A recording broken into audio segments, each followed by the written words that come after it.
Hi everybody, welcome to Dr. Mannys YouTube Learnshops. This is really part 2 of common skin disorders and lesions, but looking specifically at the medical and the pharmaceutical interventions that can occur.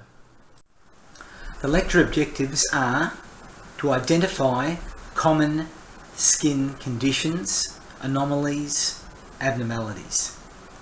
Comprehend the medical and the pharmacological interventions that might be entertained in order to treat these conditions, and recognise the importance of being able to identify these skin anomalies, which you'll see in your career, and be cautious of or not cautious. Some of them are communicable, some of them are benign. Okay, so when it comes to terminology, dermatitis typically is a term that's used in the United States of America. In the United Kingdom, we refer to it as eczema. And basically both are a group of skin conditions that cause the skin to become inflamed or irritated or affected in some way.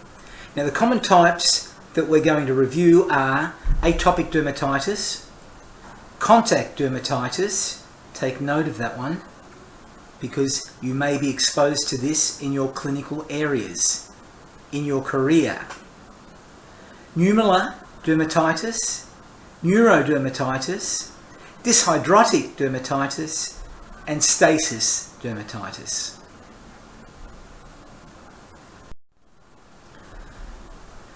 Let's review atopic dermatitis, also referred to as eczema. The causes of this skin condition are unknown. They think they could be related to genetics in some way.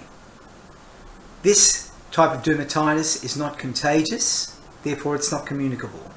It's not related to food allergies, and typically if you're going to get it, you'll get it before you're 5 years of age. And in adults it's pretty rare. It's a skin disorder associated with pediatrics. And as indicated, in pediatrics it occurs in about 10 to 20% of cases, in adults possibly 1 to 3%. If pediatrics do get it, they're at increased risk of acquiring this disease process because of family history of atopic dermatitis, or asthma or hay fever, or some allergy related problem. It's typically related to if you live in the city, in colder climates, and it seems that females are more prone than males. Atopic dermatitis, then in an infant, being classed as from birth to 2 years of age, typically occurs on the face, mainly the cheeks, sometimes the scalp and the ears, and the extended areas of their extremities. So we're looking at the arms, the forearms, the feet. In childhood, classed as 2 years to puberty, it typically occurs on the face and the flexure extremities, which again is anywhere where you've got joints. In the adult or the teenager, it's localized, typically to the hands, dorsum of the feet. But again, I use the term typically because nothing is hard and fast. But typically, this is where the age and site distribution is typically located.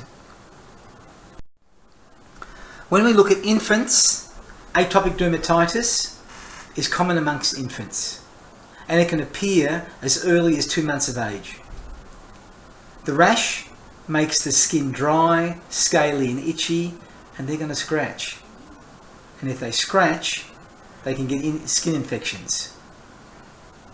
If they rub, they can get skin infections. So typically they protect the hands with some form of mitten to protect the infant from them damaging themselves. And it can appear all over their body, but typically face, elbow, knees.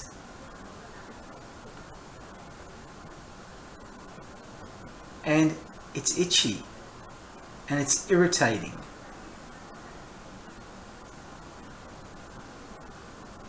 atopic dermatitis in infants. Then you have atopic dermatitis in children. And this is common with children as well. Okay, typically it appears from 2 years of age until they're pubescent. It appears first in the elbows and the creases of the knees or at the joints. Other common places could be the neck, the wrist, the ankles, in between the buttocks, the navel clefts and the legs. The rash makes the skin dry, scaly and itchy. This is called lichenification, which we'll be discussing later.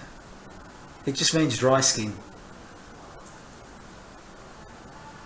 Typically, the face or the elbow joints or the knees at the back of. Then you have atopic dermatitis in the teenager or adults, and it's typically rare. It can appear in the creases of the elbows and knees, as it did with the children, the nape of the neck and the eyes, and it occurs, if it does in an adult, with very dry, scaly, itchy skin, and because you scratch constantly, it will lead to skin infections. Adults who had the disease as a child can have extremely dry skin, and they can have hand eczema, associated eye problems around the eyelids, and it can even cause cataracts. But as I said, in adults it's typically rare, about 1 to 3%.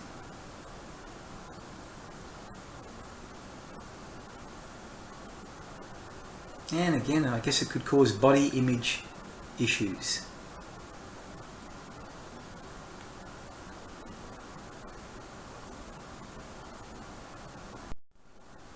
How do we manage it? Well, first of all, it has to be diagnosed. And diagnosis, as with everything, is with history and physical assessment and how they present clinically. However, the management and the treatment is palliative.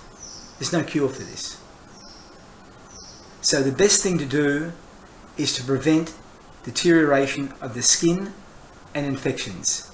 So keep your fingernails short, because if you're going to scratch, long fingernails can cause issues. Loosen and remove any scaly lesions. Relieve the pain if you have pain, and relieve itching.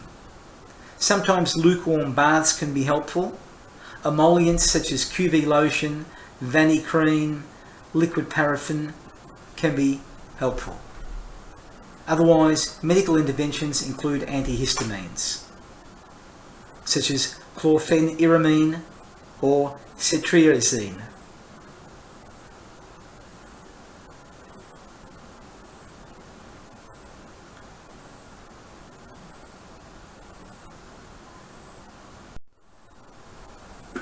Contact dermatitis, this is something you probably may come in contact with yourself, especially when you're working in the clinical areas and you have to do hand hygiene and you have to use certain substances.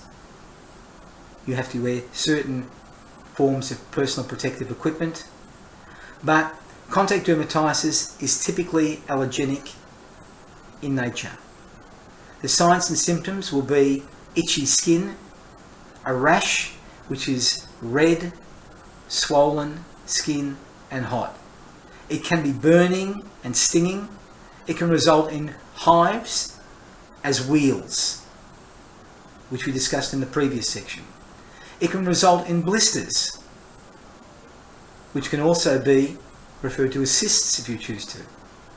And the causes could be some sort of vegetation, such as poison ivy, nickel as a metal, certain makeups and jewellery, and latex rubber. The images that you're seeing here are obviously jewellery that was worn, and maybe it was made up of certain materials that the person was allergic to. Henna, allergy.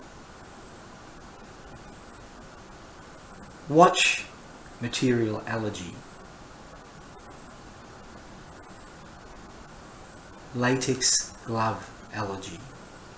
possibly related to personal protective equipment or even constant hand hygiene. Contact dermatitis can also be in relation to nappies, for example. However, the signs and symptoms are, if it's a mild irritant, the skin will be dry, cracked, itchy, red, swollen, and possibly scale. It can range from being stinging and burning as sores and blisters. If it's a strong irritant, it can be burning and stinging and result in inflammation and blisters. Causes that are most common are the diaper rash. However, if you're a mechanic or you dabble in certain things that relate to mechanical situations, it could be battery acid. If you're a hairdresser or stylist or barber, it could be hair bleach, or you could be doing this yourself and not doing it correctly. It could be pepper spray. It could be prolonged water contact if you work in an environment where you're in contact with water. Or it could be related to what we use as hand sanitizers. So, dry, cracked, scaly skin. Here, you've gone to the hairdresser and you've had a reaction to whatever they've put in your hair. Hand hygiene, which all of us are exposed to, especially in the COVID-19 pandemic situation. And the consequence can be these, as we've just seen.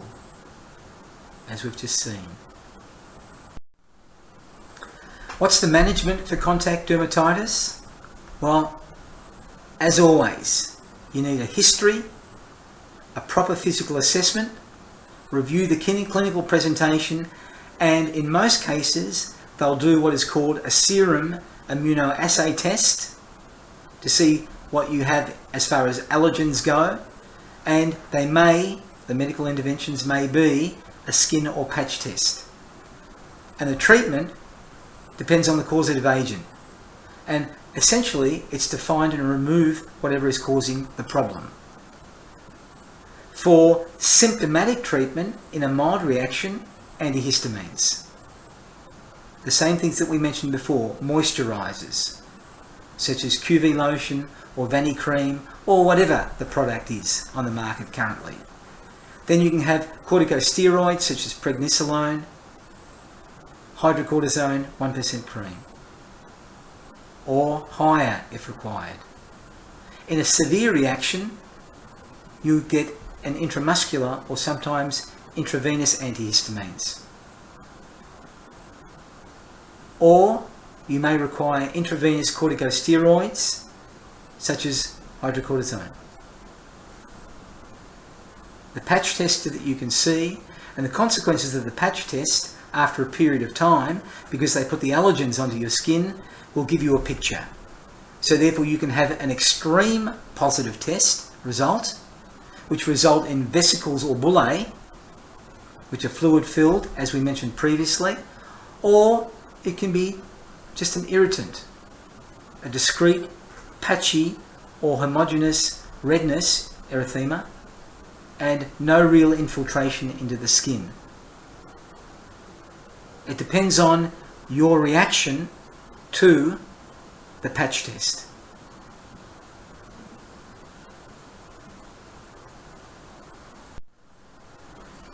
Then you've got discoid eczema. The scientific term, Nummular Dermatitis. How do you recognize it? Well, these are coin-shaped lesions or sores. And what could cause them are burns, abrasions, friction rubs or injuries, some insect bites. The treatment primarily is don't get burnt, don't get an abrasion. Treat yourself and make sure that insects don't bite you. Otherwise, very similar. Fluid hydration and moisturizers, topical corticosteroids, antihistamines. Sometimes, if you get an infection, a secondary infection to the primary lesion, you may require antibiotics. but this will be in conjunction with a physician or medical interventions.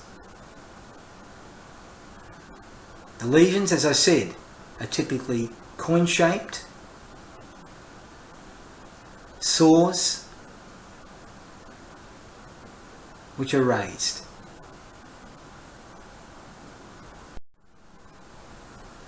Then you have a condition called Neurodermatitis.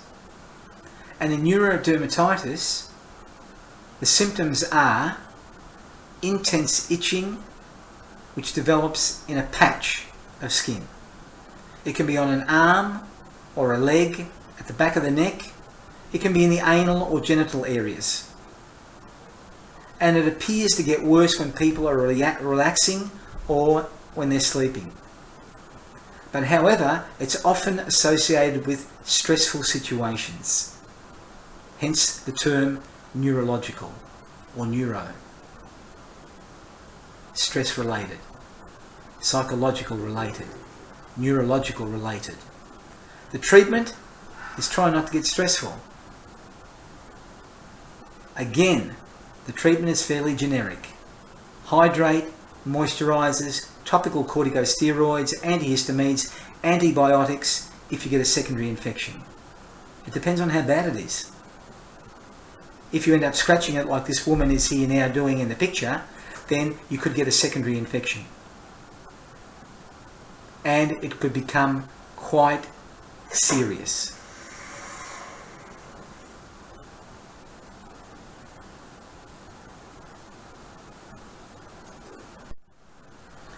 Then you have Dyshidrotic Dermatitis.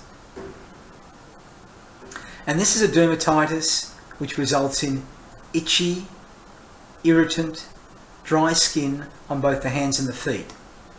And it can result in small blisters, which we call cysts, and it's usually on their hands. The causes are typically an etiology that relates to family history of atopic, contact, or dyshidrotic dermatitis. And it seems to be related to things like asthma and hay fever, which is allergenic.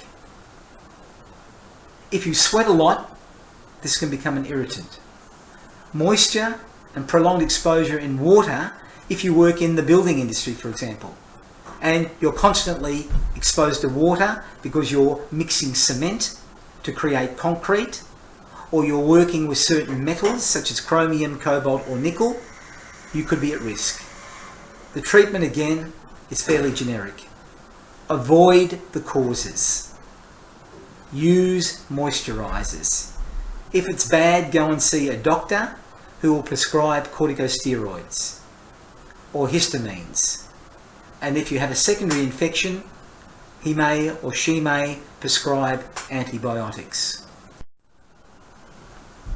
Stasis dermatitis is something that you may see in the clinical area more often as well, especially if you work in acute care areas where patients have got congestive heart failure, or when you do your kidney rotations to do with hemodialysis.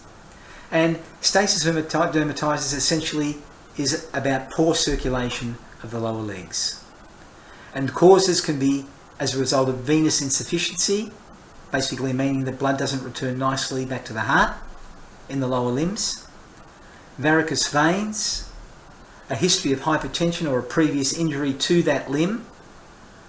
It could be as a result of multiple pregnancies, because the estrogen and progesterone during pregnancy causes venous stasis, relaxation of the veins, venous insufficiency.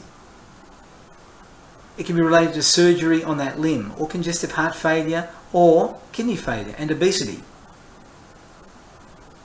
The treatment basically is to treat the underlying cause. I mean, if you've got congestive heart failure, make sure that you go to a cardiologist and get treatment for it. If you're obese, it might be a good idea to lose weight. If you've got varicose veins, you may need to have surgical intervention. The treatment is treat the underlying cause. And if you have symptomatic treatment of the dermatitis, it's treated in a similar way as we did previously, with hydration, moisturizers, but more specifically, the problem. Psoriasis is reasonably common in most populations. This is a condition that we still don't know the cause of. Some of the scientists or the researchers or the immunologists think it's related to an autoimmune error in our genetic makeup.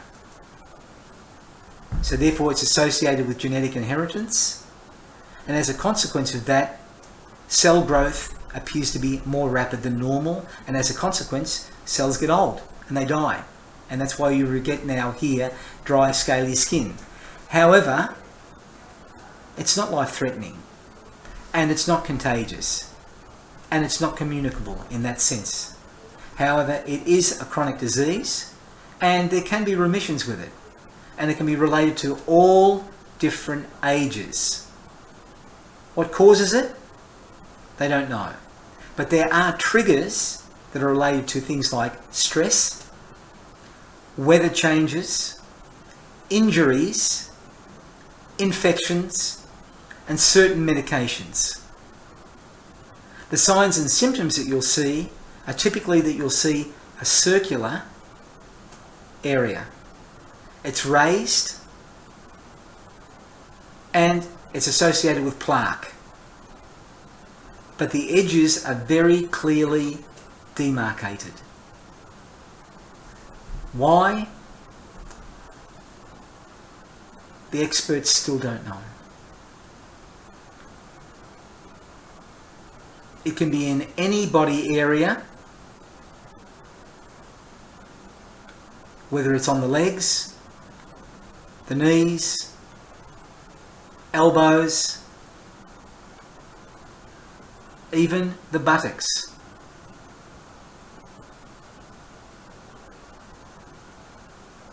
In your hairline, on your hands. Any body part can be affected. And psychologically, it must be very distressing. What's the management? Well, psychological reassurance, number one. And if you're the nurse caring for a patient like this, it's not contagious. You don't need to wear gloves. You don't need to be concerned. You need to be concerned for your patient. Imagine how they're feeling. Otherwise, sunlight is excellent. Sunlight is good. And the sunlight, they believe, slows the cell growth. So therefore the cells don't deteriorate as markedly, and you don't get the scaly skin or the plaque formation as quickly. Otherwise, you can use alternative therapies to provide UV radiation. Medications can include immunosuppressants such as cyclosporin, anti-rheumatic drugs, chemotherapy type drugs, methotrexate. A bit severe, but sometimes it's a severe condition. Steroids such as prednisolone, corticosteroids can be effective as well. Certainly certain vitamins can be beneficial. And of course there are always alternative substances or therapies that can be explored.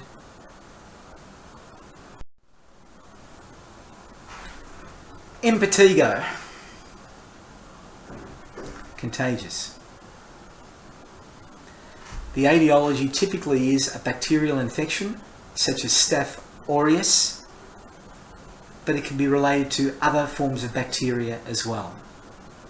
This is highly contagious and it's communicable therefore. Typically it occurs on the hands and the face. They're the most common sites. And the signs and symptoms are, in the early stages, you get a blister, a vesicle, which is purulent. And if it ruptures, then the serous purulent erosions can be contagious. As it dries, it results in crusting, which you saw on previous pictures. Golden crusts. The treatment is important. The treatment relates to personal hygiene. This is a contagious disease. And children who are at school, it's recommended they're kept away until they're completely cured, because it's so contagious. They can get secondary infections as well, and they may require antibiotics such as erythromycin and flucloxacillin, which are older antibiotics, but they're very, very effective. And this is one time topical antibiotics can be recommended. And this is fusidic acid or mucopirocin, which can be very, very effective. But it depends on the physician who's ordering and treating. A highly contagious disease.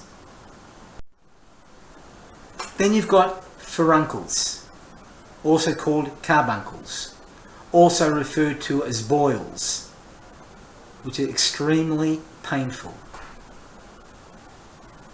And this is an infection that typically comes from the hair follicles and spreads to the surrounding dermis. The signs and symptoms, as we saw when we looked at boils previously, they look pretty painful, and they are. How do you know you've got them? Well, you've got a small, sometimes big, red nodule which increases in size over several days. The apex of the boil or furuncle or carbuncle has got yellow pustulent fluid in it. And when it ruptures, hopefully it does rupture, less pain, there'll be a discharge. Before it ruptures, it's extremely painful because of pressure being created on the surrounding nerves. The treatment can be hot compresses to try and get the vesicle to open. Sometimes you have to go and have incision and drainage from a physician, and absolutely you'll probably have to go onto antibiotics following. Extremely painful until they rupture. An infected hair follicle which spreads, inflames to the surrounding dermis.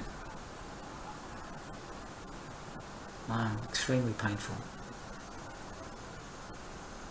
Treatment, as we said, incision. Yeah.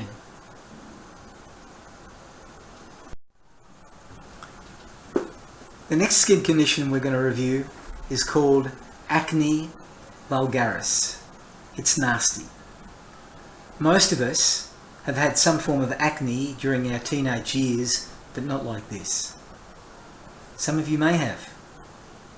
And it's typically recognised by the atopic scars that you may have following, if it was really severe. But the etiology still is unknown, and it's possibly related to being hormonal, they think. There are other reasons why, because again, adults can sometimes get this as well, and this may not be related to hormones. It can be, but it may not be.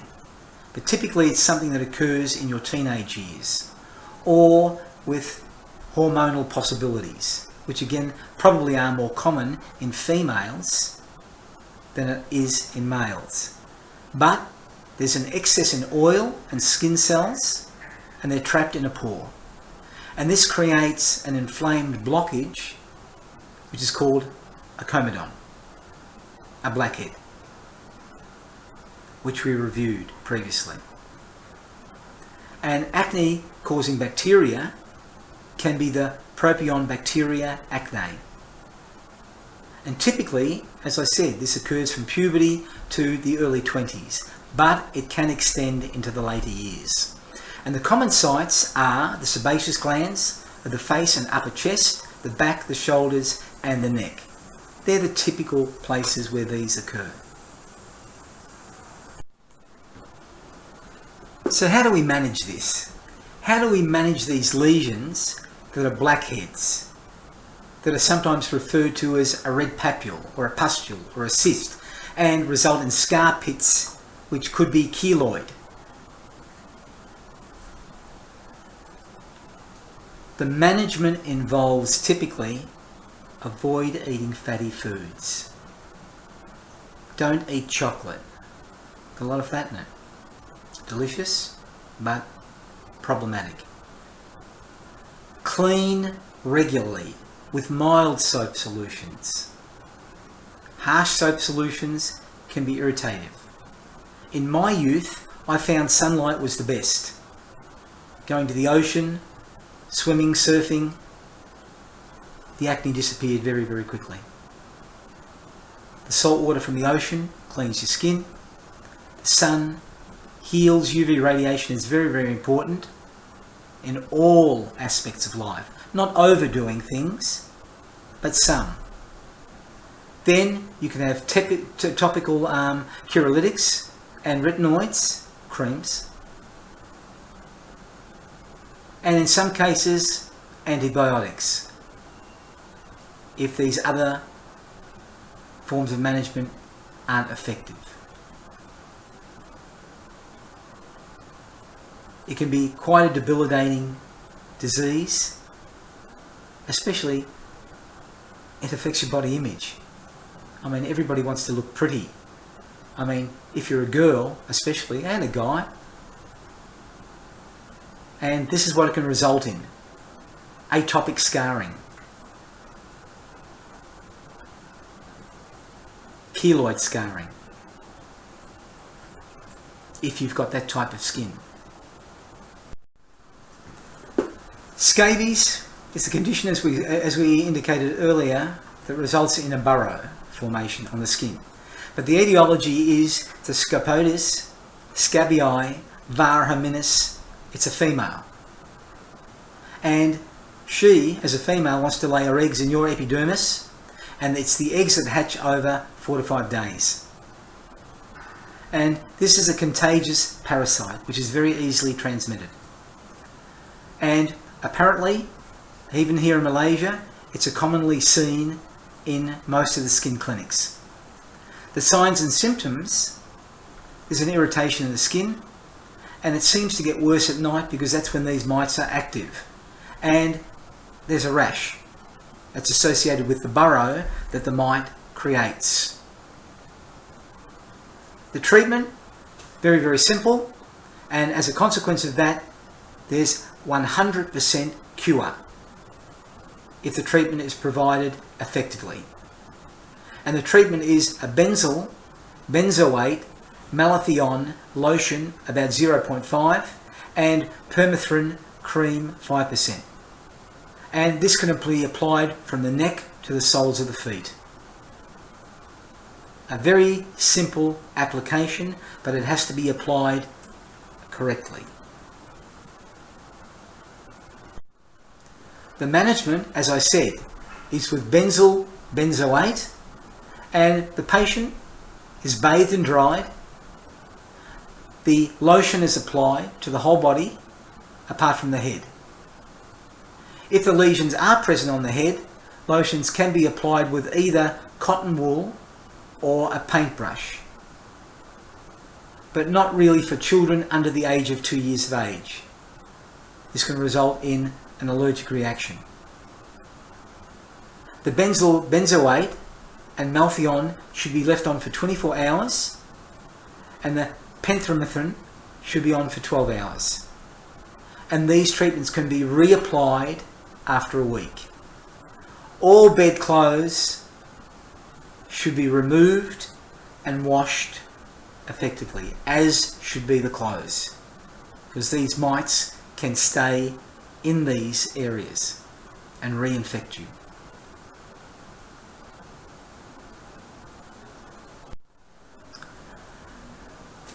Another condition is Pediculosis capitis, but this can be associated with the body as well, and it can be associated with your pubic area, Pediculosis pubis.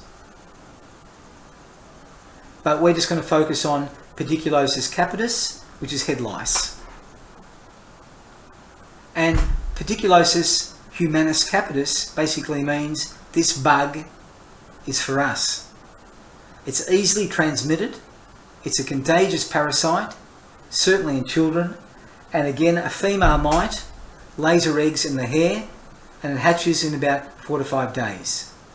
They have a lifespan of approximately 30 days, but the signs and symptoms are that you see the parasite and you see the nits. And look, you're going to have itchy skin, pruritus. Treatment again, as with scabies, 100% cure. And the treatment lotion, benzoate Malthion lotion, and permethrin cream, 5%, same again to the neck and to the soles of the feet.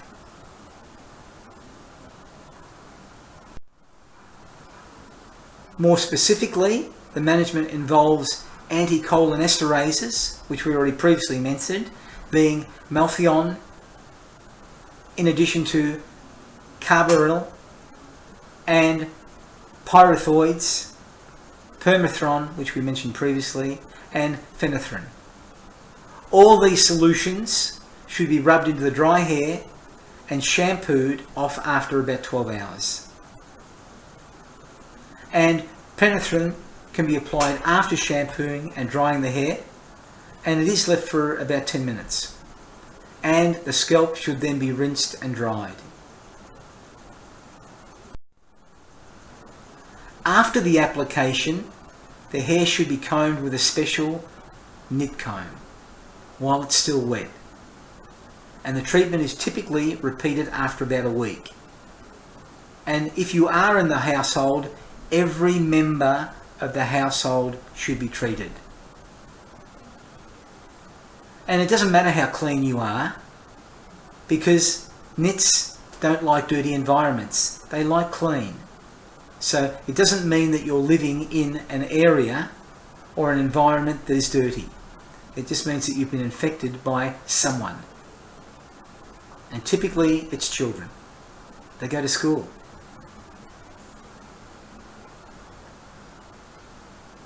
The fine hair comb, just make sure that all the nits are removed and all the eggs are.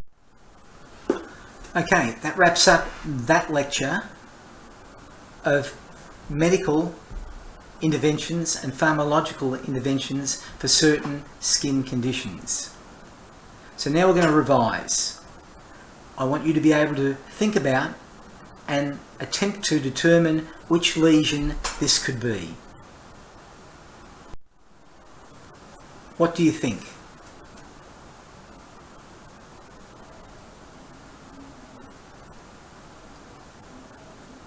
Contact dermatitis.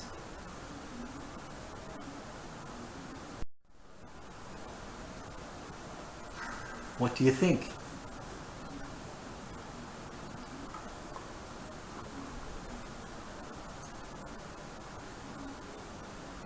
Impetigo.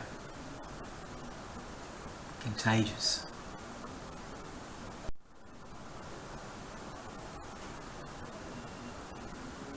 Scaly, plaque-like.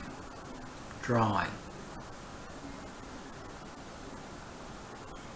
Psoriasis.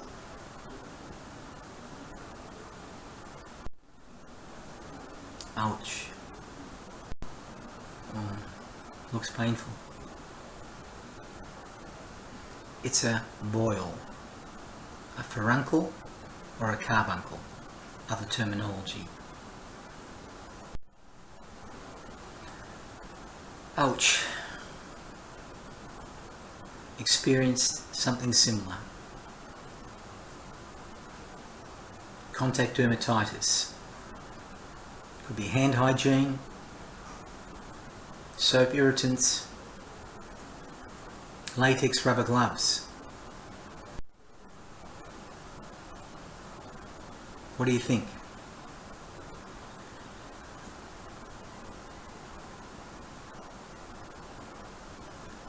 Acne vulgaris.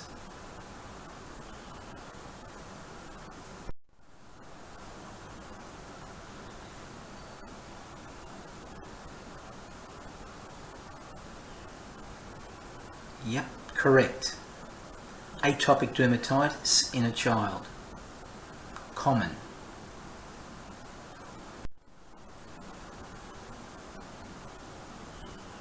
Well, you don't have to be Einstein to get this one. What do you think? There are lice, head lice, and they're laying eggs called nits. Pediculosis capitis, head lice.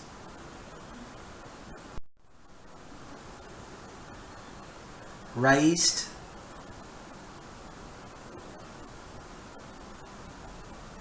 circular lesion, red,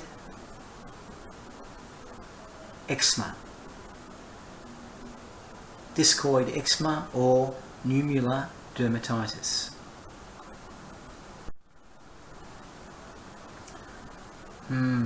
Poor little guy. Atopic dermatitis, common in infants. Thanks everybody. Check out any of the other Dr. Mannys Learnshops on YouTube if you thought this was of any benefit to you. Bye for now.